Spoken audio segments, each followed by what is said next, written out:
এই শহরে চায়ের সাথে আড্ডাটা না থাকলে যেমন ঠিক জমে না, তেমনি বাঙালির পাতে ঠাকুমার তৈরি আচারটা না থাকলে ভোজনটা যেন ঠিক পরিপূর্ণ হয় না। চলো দেখি বাঙালিরা আজও সেই স্বাদ মনে রেখেছে কিনা। ছোটবেলায় তোমার বাড়িতে কি কি আচার বানানো হতো? আম, চালতা, কুল, আমশির আচার হতো, আমশি। চালতার আচার, কুলের আচার, জলপাইয়ের আচার। মানে বাড়িতে কি এখনো কেউ আচার বানায়? এখন বানায় না। হ্যাঁ দিদা স্পেশালি আমের আচার, সব রকমই আচার বানায়। তো এখানে দু টাইপের আমসত্ত্ব আছে, বাড়িতে কোনটা ইউজুয়ালি খাও?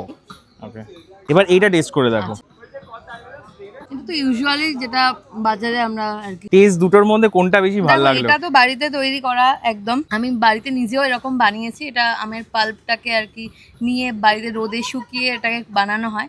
ইটস রিয়েলি অথেন্টিক টেস্ট লাগে। তুমি যে অ্যাকচুয়াল আমসত্ত্বটা খেয়ে মানে ভালো বললে, সেটা নিয়ে এসছে জল খাওয়ার। এইটা তুমি নাও, এটা বাড়িতে সবাইকে Thank you খাওয়াতে so পারবে। much. বেলের শরবত খেয়েছো? হ্যাঁ। বেলকে ইংলিশে কি বলে?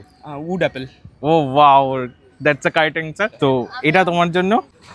মা বল, দেখো তো এই কুলের আচারটা খেয়ে কিরকম টেস্ট। খেতে খুব ভালো আচারটা।